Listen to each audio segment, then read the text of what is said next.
real core meaning of what a marginal embankment is. So since it is made of earth materials, the most common cross-section is trapezoidal. So it is constructed approximately parallel to the bank. That's why we call it along the river. So it is parallel to the bank of the river or parallel to the river bank. So the purpose is actually to confine the flood water within a section between the embankments. So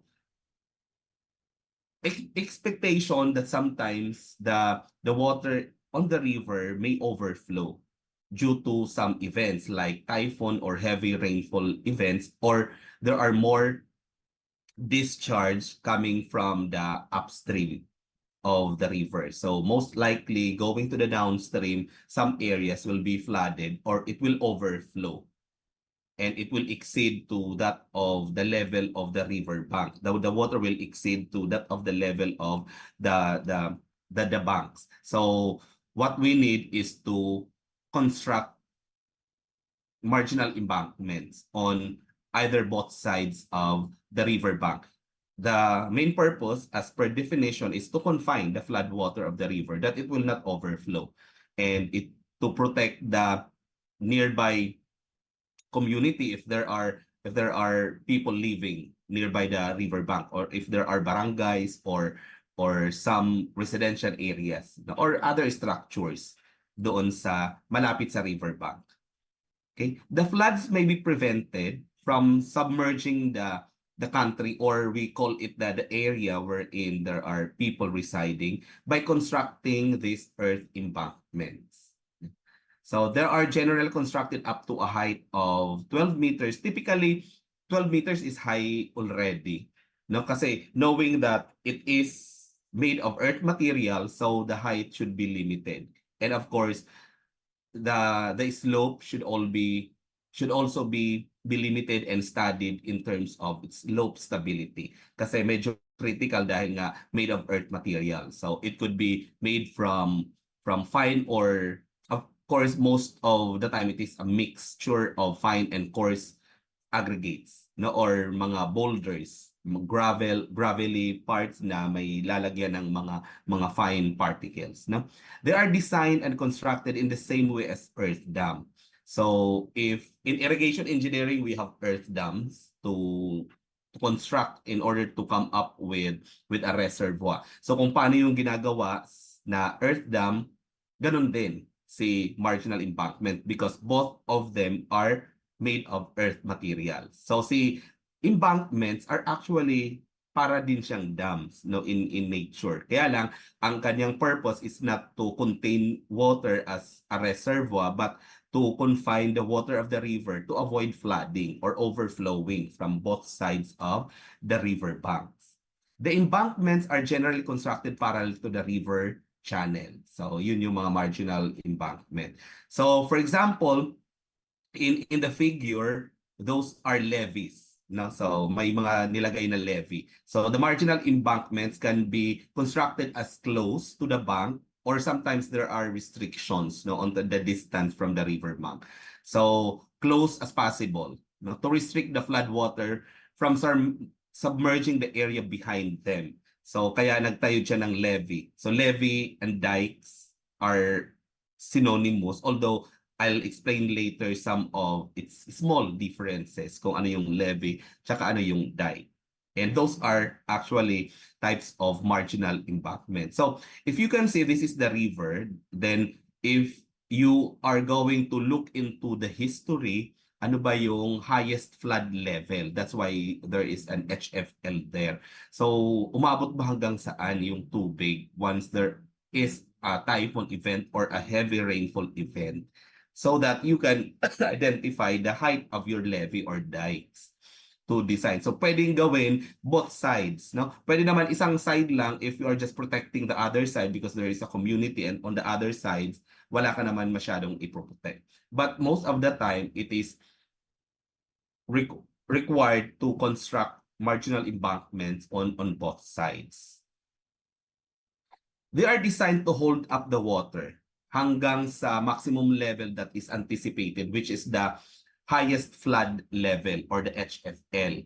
So without the possibility of overtopping, dapat hindi mag-overtop. Why? Because it is made of earth materials. So since it is made of earth materials, so mostly pag nag-overtop or nag-overflow yung tubig, it will be washed away. No, so hindi ganon ka tibay ang earth embank or mga earth dams or marginal embankment in terms of resisting those pressures na mag-overtop. So this condition is met with providing the following. So dapat sufficient yung freeboard. That is the space between the highest flood level or the highest water level up to the crest, no, yung top level of your marginal embankment or your levee or dike.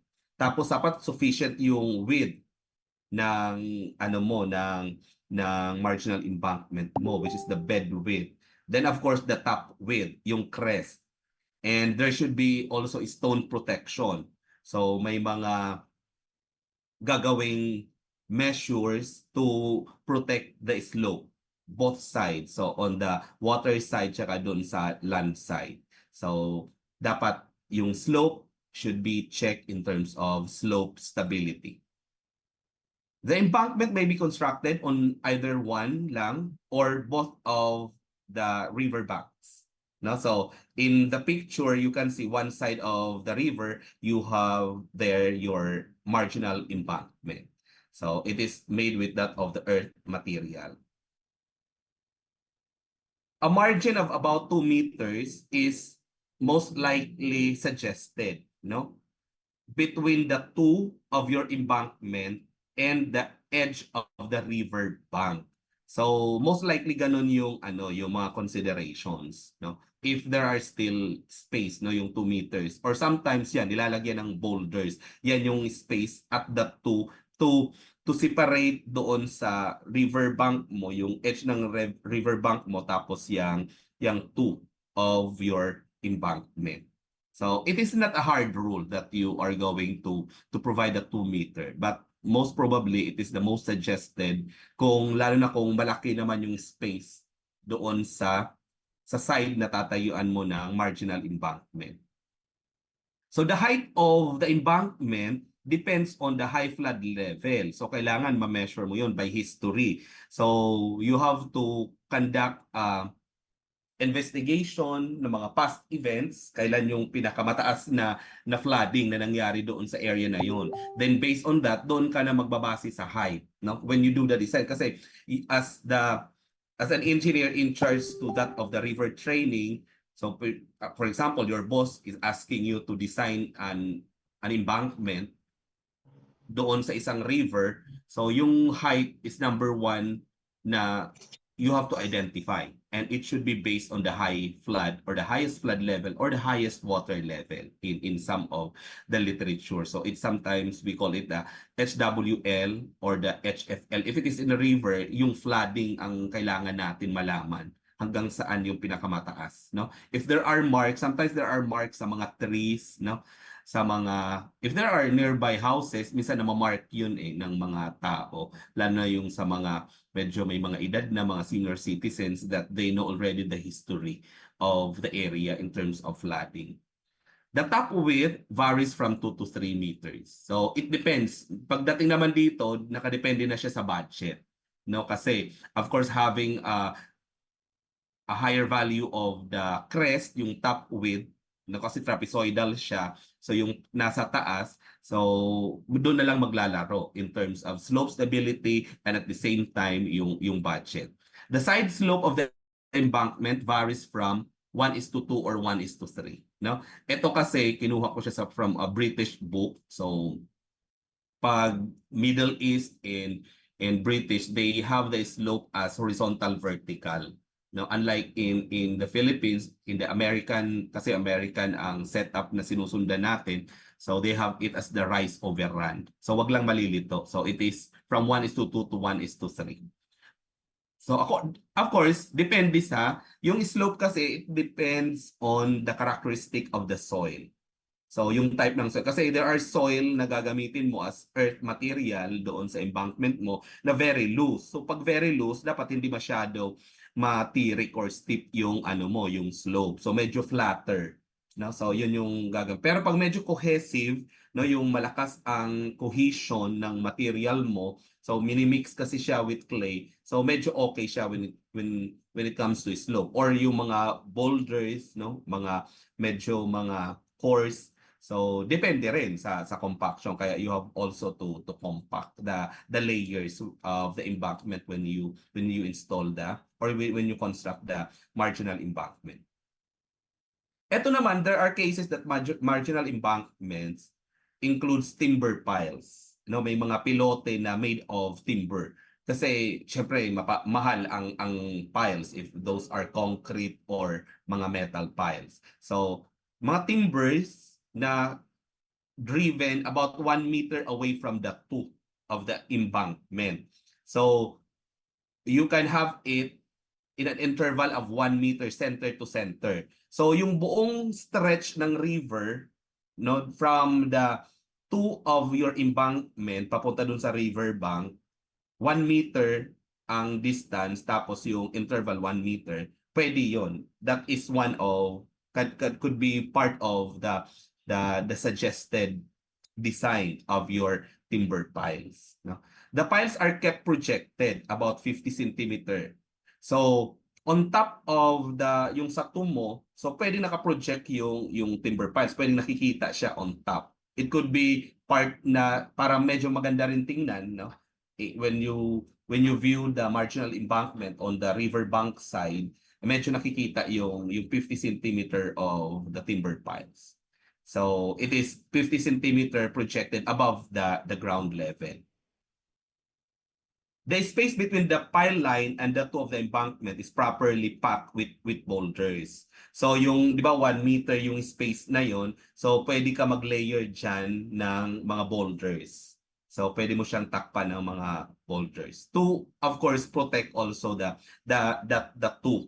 So take note that sa dam, no, kung babalikan nyo yung hydraulics nyo, when you do the design of dam, hindi naman yung totally design, but the analysis of dam in terms of overturning moment, the two is the weakest point. That's why you take the moment there, the resisting and the overturning moment. Kaya when you construct embankments, kasi it is similar to a dam, so dapat pinoprotektahan yung mismong tunya.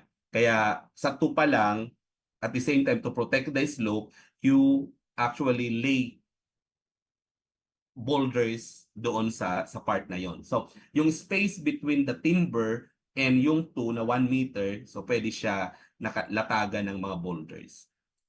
The river slope is protected by stone pitching. So pwede rin yan to maintain the slope stability, lalo na pag loose ang material na gagamitin mo. Kasi the main point here is if you are going to construct marginal embankments, make sure that the source of your earth materials, yung gagamitin mo sa embankment, dapat nearby lang. So malapit lang din doon sa area kasi to ensure that the cost is not that high. No? So quarry mo lang, so hindi siya yung galing sa mabalalayong lugar. So definitely kung ano yung properties ng soil na makukuha mo to be used as your marginal embankment, so baka hindi siya ganun ka-cohesive, baka medyo loose. So to protect the slope, yan, pwede kang maglatag ng mga stone. We call that one as a stone pitching. Pwede rin lagyan ng grout, ng cement grouting, no, yung parang layering lang sa taas, but definitely that is just to protect the slope. But generally the whole embankment, kaya tinawag siyang marginal kasi it is made of earth material.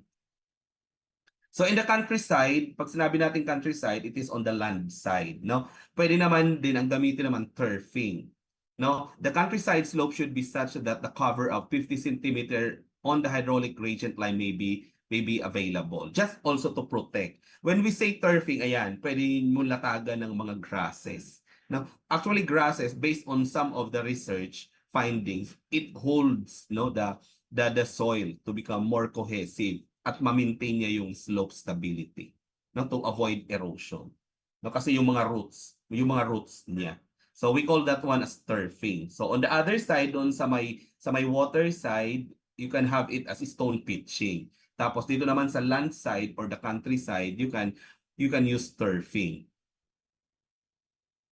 So here are the purposes of marginal embankments. Number one, to protect the town, or if there are villages, or if the area is an agricultural land na for the purpose of may mga crops na being planted, or other purposes doon sa land, na ma-protect siya from flood water. Kasi definitely yun yung nagiging problem sa mga rivers. You know, pag nagkaroon ng flooding and if the water exceeds the riverbank level, so mag-overflow. So what will happen is that on the land side, mafa-flood siya. The problem is kung may mga villages, if there are residential areas.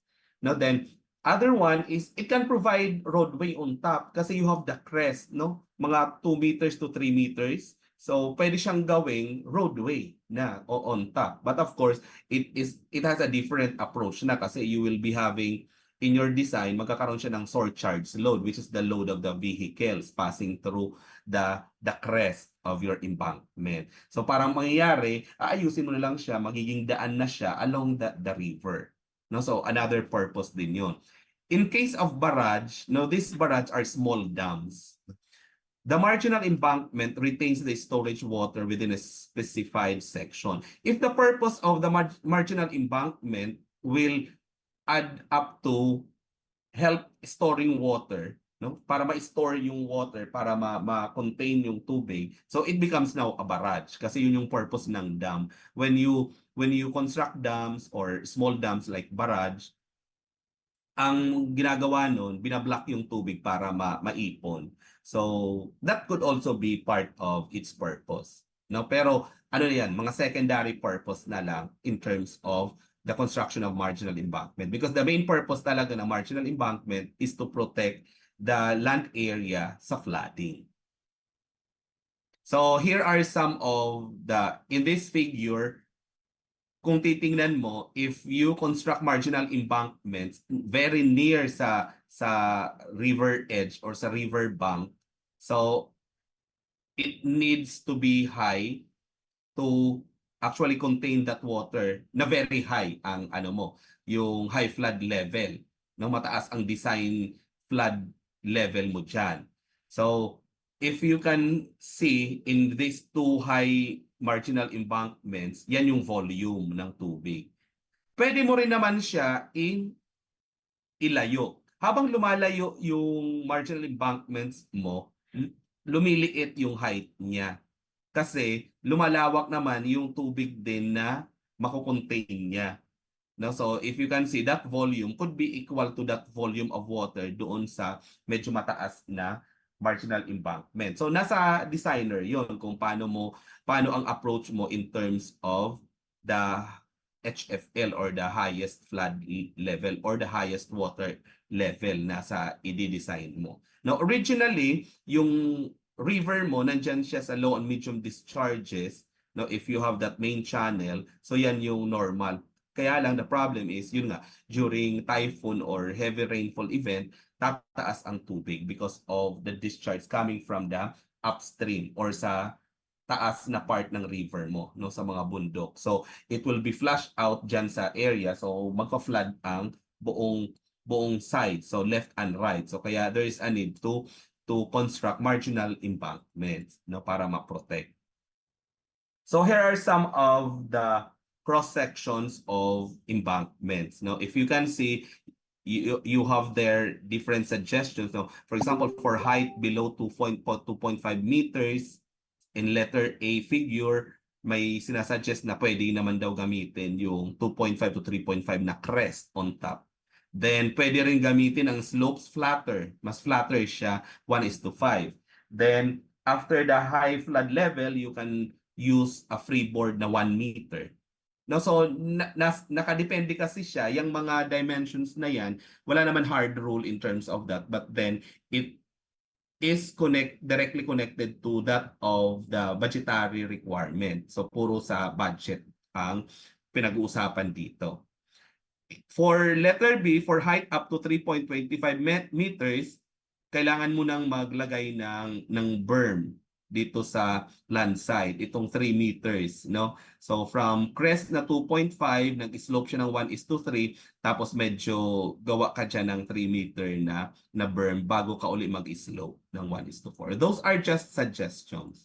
No, pero ang magpe-prevail niyan is actually the slope stability analysis, no? So I'll find time in the next meetings where I can actually discuss slope stability. Although slope stability has been part of your sa geotechnical engineering dapat na subject, no, sa GEON. So doon yung mga method of slices in checking the slope stability. But we'll find some time to discuss because I also have a software to compute the slope stability of this kind of structure, hydraulic structures na may mga slopes. So letter or figure C for height above 3.25. So this is the suggested cross section. So pwede ka magkalagay dyan ng mga key trench, no? Yung parang part of the foundation. So medyo flatter na siya, then you have there the river bank. You can use freeboard 1 to 3 meters. So again, yung 1 to select sa 1 to 3 kasi it is arranged. So it depends, no, sa budget ulit. So you have the crest 2.3 to 3.5, tapos mag-berm ka, tapos another slope. Okay? So those are just samples of the section of marginal embankments. So what are the advantages so of embankments? Number one, it is widely used river training work. The most easy and less expensive. Kaya siya mostly ang mga ginagawa. Why? Because it is made of earth materials. Then you can just have your own design, the height, the slope, the crest, the berms. So depende doon sa type of material and the slope stability. It is cheaper and quick in terms of construction kasi available yung material, yung sabi ko kanina, ang suggested material should be located nearby, na yung dyan ka lang magkukwari. Maintenance of embankments is similar to that of the canal bank maintenance. So it does not involve very difficult or intricate method to maintain the embankment, no? Ang nagiging problem mo lang dito is maybe some part of the embankments are prone to erosion. So depende kung hindi maganda ang compaction. So you just have it compacted again, tapos ayusin yung turfing, ayusin yung stone pitching. Embankment can be constructed ridge by ridge to extend extent of protection. So again, budgetary requirement. The total length of your embankment, pwede siyang up to point to point wherein your budget can actually suffice yung expenses ng paggagawa ng embankment. So pero ang titingnan mo lang dito sana yung total length that the village or kung ano mang gusto mong i-protect will be protected from flooding, no? They protect large areas by comparatively small investment. So yung in terms of cost, very very small cost siya compared to the other river training. So by restricting the waterway, it raises the flood levels. So pwede yung kanina na figure na your embankments are very near to that of the banks, of the river banks. So ang mangyayari, it will raise the flood level. So tataas yung flood level niya kasi medyo matataas yung i-construct mong embankments. Unpredictable flood flows attack the embankment and hence chances of its failure are quite high. Ito naman yung part ng, ito mga disadvantage na to. So of course, the prediction, kasi ang ginagawa natin, we assume the highest flood level based on historical event. So binabalikan natin yung historical event, ano yung pinaka-highest flood, unless you do some projection. Pero there are unpredictable flood events, no? Kasi hindi natin nalalaman, may darating na bagyo na mas malakas from the previous at yun yung pinakamalakas. So unpredictable yun. And with that, very high yung probability na magkaroon ng failure. Then another disadvantage is that during flood, constant vigil during flooding, kailangan there is a constant vigil. Pag sinabi natin constant vigil, constant monitoring ang kailangan. So with that constant monitoring, medyo tataas yung cost of maintenance. No, pag may flood event na. So doon lang yung mataas yung maintenance. Then they interfere in laying irrigation canal system and also reduce cultivable area. So if the area is agricultural, so syempre nagtayo ka ng embankment, so both sides, so kakainin yun. So it can actually interfere mga irrigation structures like the canal system, baka pwede siya maka-interfere. Especially if your source of irrigation is the river. Then, syempre, nagtayo ka ng malalapad ang width nun ng mga embankment, both sides. So if it is for agricultural, nabawasan yung area na mako-cultivate or gagamitin ng mga farmers in their irrigable area, no? So bawas yon sa kumakakain yun kasi imagine mo the total length of the river, and for example you have 6 meter or 10 meters width, base width, so yun yung kakainin ng marginal embankment mo. So that is another disadvantage. No, so here are some of the cross section when we call it as a levee or a dike. So the figure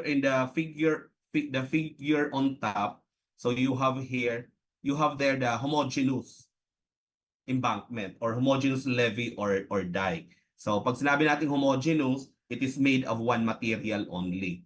So you can have it as a clayey type of material or a silty gravel. So kinokompact lang siya by layer hanggang sa ma-design mo. But of course in here, kasi river on the other side, one of the problem is the phreatic line. So yung seepage, the topmost line of your seepage is the phreatic line. So makikita mo from the river water level, so may tendency na mag-seep yung water towards the land area. So magkakaroon ng tubig because of the material, kasi earth material lang siya. Tapos isang klase ng material. Kaya ang ginagawa ng iba, they have this second figure below, which is made of different materials, and you have core. So you have the impervious core. So yung phreatic line, pwede mo maipababa, no? So pwede mo ma-redirect. So there are other cases. So ang isang analysis dito is, aside from the slope stability, you have to do the analysis of the seepage. So seepage analysis uli. Kasi kailangan mo ma-redirect para nasa baba ang seepage, no? Nasa ground level, below the ground level. Para hindi siya makadagdag tubig on the land side. No? So yan, sample cross sections of a homogeneous, and yung ito may core membrane na mga na cross section. So here's another sample of a levee component. So if this is the water side, then that is your embankment or your levee. So you have the crest or the crown. The difference between the flood line and the top level of your crown or your crest is your freeboard. Tapos ito yung tumo dito sa land side. So kung may tubig due to seepage, so ayan yung flood depth. So yun yung flooding dito sa kabila. So that's why we are going to avoid that one. Kasi kaya nga natin tinayuan ng embankment para yung sa kabilang side, if it is a village or agricultural area, maprotektahan natin in terms of flooding. So a levee or dike is a structure mainly for flood protection kasi yun yung definition natin sa marginal embankment. No? So embankments of stone, cement, or soil that hold back water from dry land are called levees or dikes. So mapapansin nyo, you can have it spelled as D-I-K-E-S or D-Y-K-E-S. So magkaibang English yun. No? So but the same meaning, no? American English. Levees protect land that is normally dry, but that may be flooded when rain raises the water level in the body of water such as a river. So yun yung difference ng levee tsaka sa dike. So si levee, itatayo mo siya, kaya tinawag siyang levee kasi you're going to protect the area na dry naman talaga siya. For example, it is a residential area, so totally dry siya. Kaya lang, baka magkaroon ng flooding or there are flooding pag nagkakaroon ng ulan.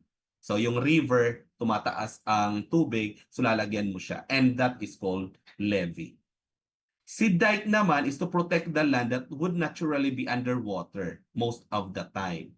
So most of the time, talagang basa na siya, flooded na siya palagi. So just to avoid additional water doon sa area na yon, so you construct dikes. No? So, but in general, halos same yung purpose, just to protect the area from flooding. So levees and dikes are all a marginal embankments. So levees and dikes look alike, and sometimes the terms levee and dike are used interchangeably. No, kasi halos pareho lang. That's just a very small difference in terms of the use of levee, the term levee and the term dike. Ang dike na DI is American English. Yung dike is Commonwealth English or the British English, no? So we call it sometimes embankment, marginal embankment, flood bank, or stop bank. So those are structure used to keep the course of the river from changing. So yung kanyang cross section to protect that, to maintain that course. And of course, to protect against flooding doon sa mga adjoining area. So the alignment should follow the normal pattern of the meandering of the river. No, kasi lumiliko-liko ang river, it is a meandering river. So yung ano mo, yung mismong levee or dike, you'll just follow yung meander niya. No, para hindi mo baguhin yung course ng river.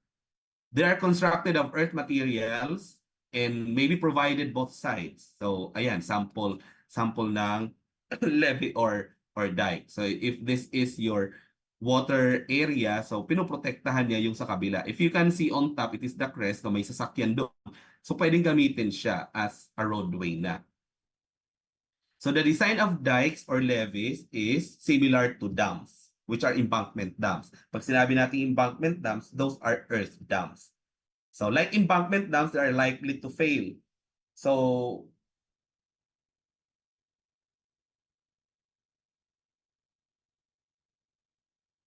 just wait lang, may isagot lang ako.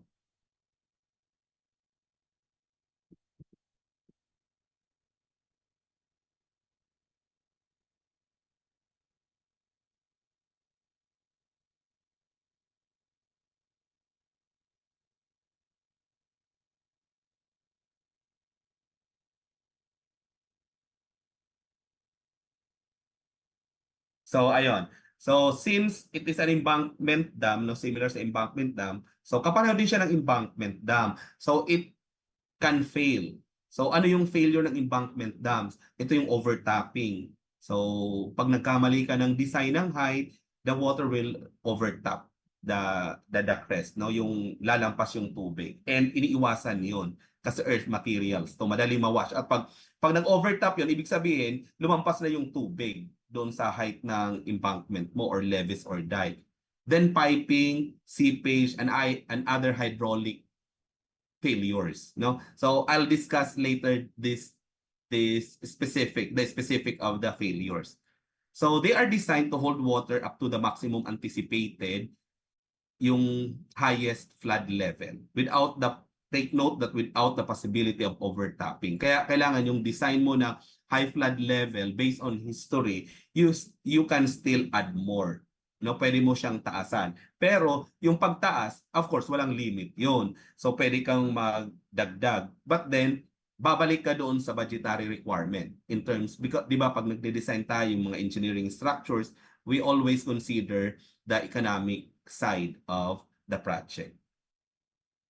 So necessary conditions are met by providing, ayan, sufficient, kanina din to, in terms of summary na to sa levee or dike. So dapat sufficient yung freeboard, yung bed width. So si bed width naman, pag meron ka ng slope, ma-identify mo. Yung top width, ikaw magde-design. Ikaw magde-decide kung ano yung, based doon kanina sa mga suggested cross sections. So as you go through with the analysis of slope stability and seepage, pwede siyang magbago-bago.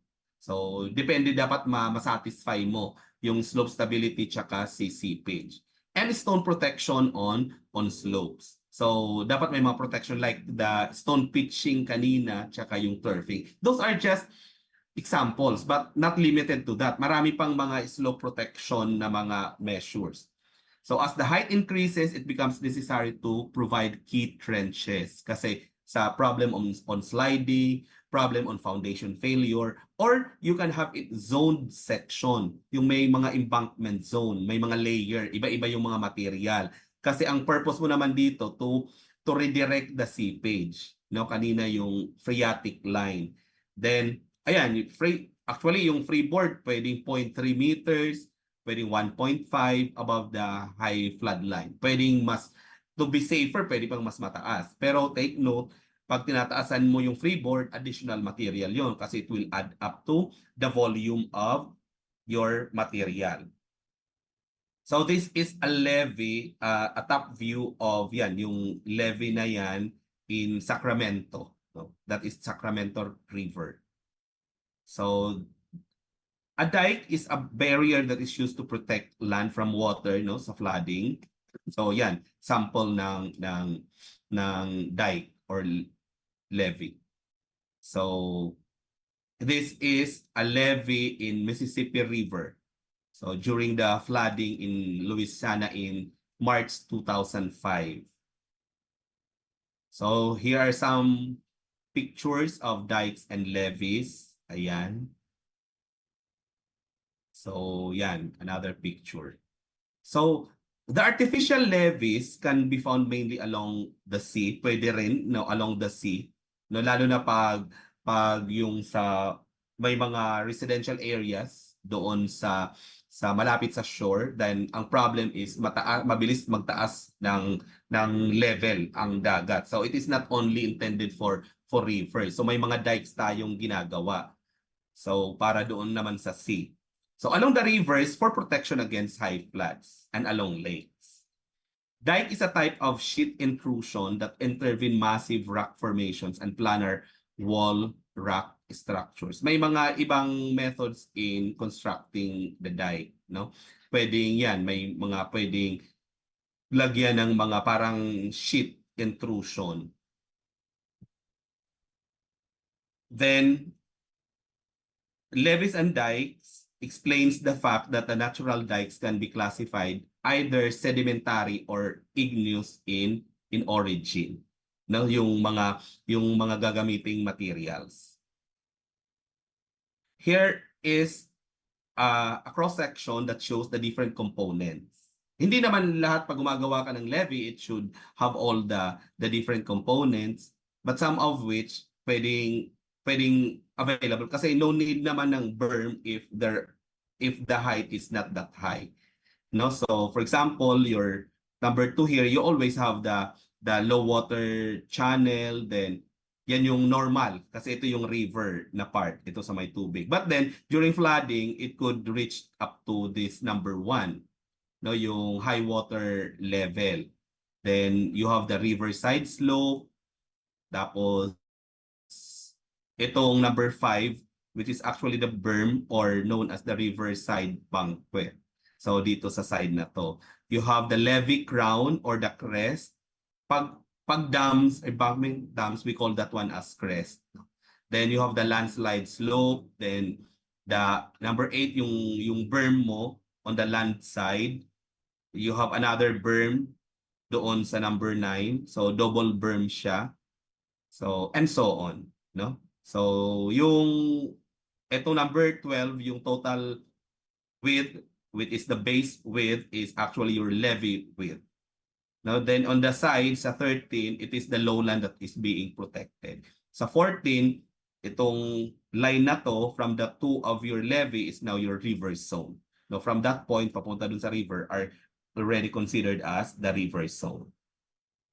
So here is a schematic representation of a levee and a dike. No?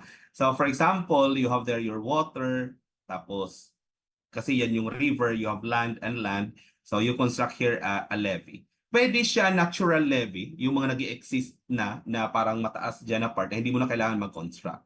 So that could also be named as levee or pwede mo siyang tawaging levee. No, kung titingnan mo naman dito sa letter B, which is a sample of the dike, talagang flooded yung water talaga diyan, flooded na siya talagang from the very start kasi mataas talaga yung water level ng river, kaya lang yung river mo, yung cross section is talagang maliit. So forever na talaga siyang flooded kahit dun sa land area. So para to protect that area at para magamit mo for agriculture, for residential, you can actually construct a dike. Ganun yung difference, yung sinasabi kong small difference between a levee and the dike. Okay, so here are some of the failures, no? Factors that cause levee failure are yung minention kanina din, di ba, overtopping.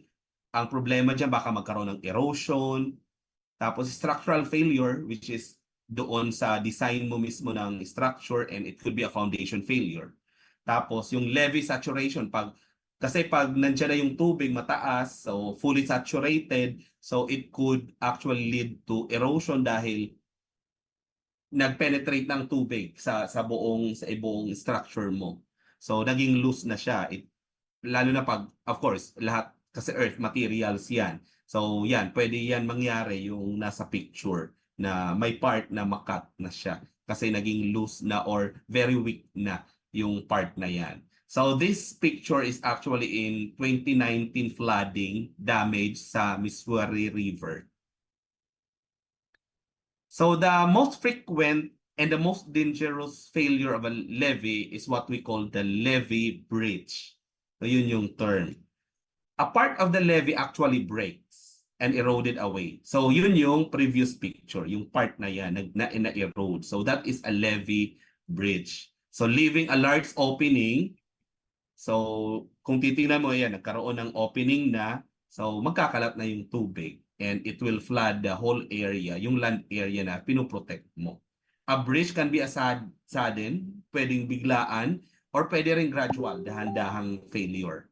So it is caused either by surface erosion or pwede rin yung subsurface, no, sa baba kasi naging weak na kasi fully saturated and it turns out to the materials used becomes saturated, 100% saturated, so fully filled with water lahat ng voids, so it could lead to weakness kaya na-erode. Here are some of the dike or levee breaches in the past. So for example, in 1421 in Netherlands, so nagkaroon ng overtopping. So ibig sabihin, mas mataas yung height ng flood level doon sa design flood level mo.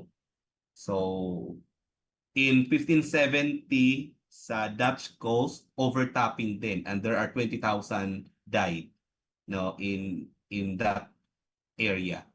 So in 1927 in Cumberland River, so overtopping, imagine mo 56.2 feet. So it flooded 27,000 square meters and 246 people died.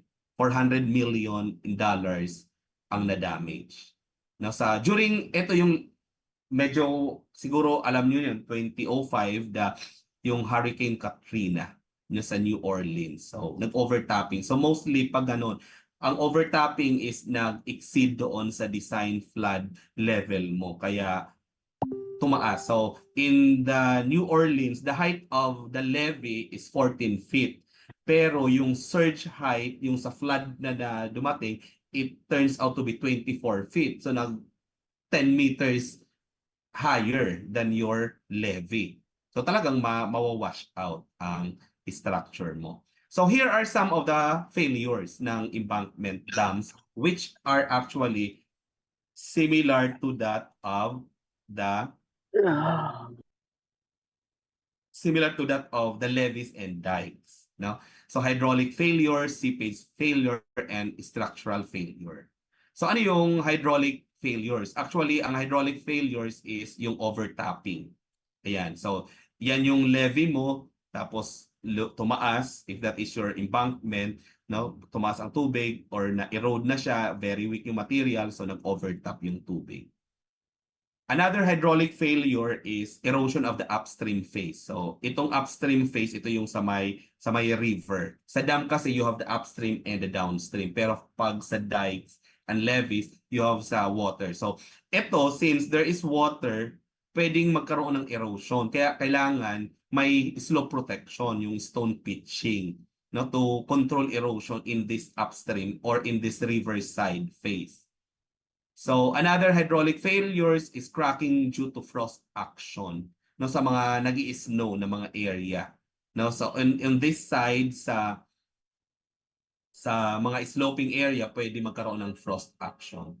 So pwede rin magkaroon ng erosion sa downstream phase. So dito sa land area because of the gully formation, no, yan pag umuulan so nagkakaroon ng mga gully. So yan, erosion of the downstream too. So dito sa land side, yung tumo, so pwede rin siyan ma-erode. Kaya nga, you have to protect always the slope on both sides. Dito sa water side tsaka sa land side by turfing and slope protection. Kasi yan yung mga hydraulic failures.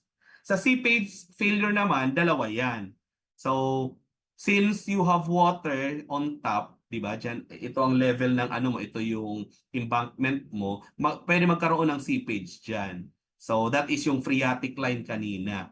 So ang ginagawa diyan, you have to install siguro mga core membrane or mga layer, mga zone embankment. So avoid using yung homogeneous pag mataas ang level ng seepage.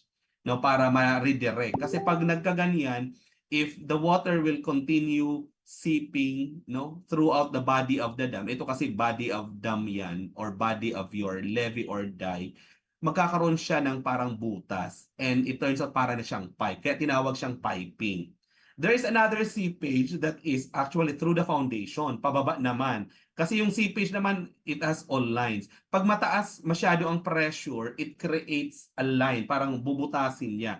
And it will continue to flow. So pag biglang bumaba yung tubig, mababakante yan, so it will become a hole. So what will happen? Magsisettle siya, magsisink siya. So those are actually failures due to seepage. So sloughing of the downstream too because of the effect of the seepage. So imagine mo, water are flowing through the body of the dam, pinupush niya yan, so magkakaroon ng slump in this downstream phase dito sa land area. Kasi yung water dito sa my river, it is pushing the structure. No, so kaya tinitingnan yan on its effect lalo na sa overturning moment tsaka resisting moment. So you take moment at the two, so kailangan hindi masyado mataas yung pressure na pinupush. Then aside from that, yung seepage, kailangan hindi mo rin padadaanin dyan sa 2 kasi sa 2 is consider nga natin very weak tapos dyan pa siya pinupush ng seepage, so talagang magkakaroon ng failure. So for the foundation structure, mga foundation failure, it is under the structural failure. So you have the foundation slide and the slide in embankment. So because of the weak foundation and the weak material. So yan yung pwedeng mangyari. So the problem is, di ba, ang sabi nga kanina, dapat yung materials is nearby. So yun ang nagiging main problem. Kasi baka yung available na material is not that strong. So ang tinitingnan kasi natin dito to hold the slope, no, para ma-maintain yung stability of the slope, tatlo yung parameters na tinitingnan sa slope stability. You have the unit weight, so mabigat dapat, no, yung unit weight. Tapos you have your cohesion, dapat cohesive, and the phi, which is the angle of internal friction of the material. So tatlong properties yon ng material ang tinitingnan. Kasi yun yung ginagamit natin in the soil or the slope stability analysis. Okay, so padating natin siguro sa slope stability, doon ko na lang ididetalye yung mga parameters na yun. So, eto, kasi it is, di ba, ang sample is an embankment dam. So, dito sa river area, kung if it is a dam, may reservoir level, sometimes there is a rapid lowering. We call that one as a rapid drawdown or the sudden drawdown. Yung nasa mataas na level ng tubig, tapos biglang bababa. That effect na biglang bumaba, katulad din ng river. After flooding, mataas siya, tapos there is a sudden drop down kasi tumigil ng ulan, so bigla siyang bababa. It has an effect to the slope dito sa river area. So pwede siyang magkaroon ng structural failure. So bigla niyang ibabagsak yung slope dyan kasi of the effect nung pagbaba ng tubig. So it could also lead to foundation settlement. So sa foundation settlement, pwedeng makonect siya doon sa piping below the foundation or piping through the foundation of the dam. Pag nawala na yung tubig, tumigil yung pagsisip. So what will happen is settlement. Pwede rin yung settlement of the foundation ng levee mo is because of, syempre mabigat yung levee na nilagay mo. Tapos hindi na check ng geotechnical engineer yung capacity ng foundation ng bed mo doon sa riverbank. Kung kaya ba niya dalhin yung weight ng levee or dike or nung embankment. Okay? Ayan. I think that's it for today. No, so ayan, it's 11:24, so sakto lang tayo, no? Okay, so I'll stop Recording recording. stopped. So wag muna umalis, I'll send the attendance sheet. So I hope you had learned something about marginal embankments, levees, and dikes. So those are just mga preliminary discussions. It is just an introduction of the river training. No, wala pa tayong mga kino-compute kasi mostly dito naman sa subject na to, we are actually discussing the possible river training. So I'll chat the attendance. Ayan. Okay, so yan yung attendance link. So kindly fill out the attendance link for today. Then wag mo nang alis. I'll take a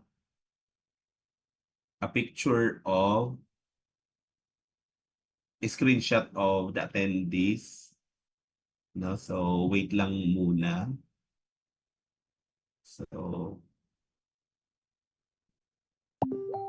So today is April 12, 2024. So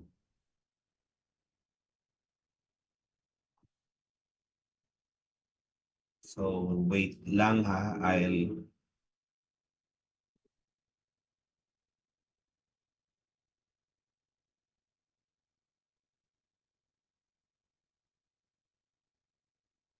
So the videos nung last time, yung naka 3 sessions na tayo, I already uploaded it in the G Drive. So isi-send ko na lang doon sa GC yung link to the G Drive para pwede nyo rin i-review yung mga na-discuss natin last time. Okay? So ayun, I think that's it. So don't forget to fill out the attendance sheet. Tapos I'll send the PowerPoint if doon sa GC. Tapos pag nabasa nyo ulit, if you have some clarifications, you can actually message me naman anytime. Okay?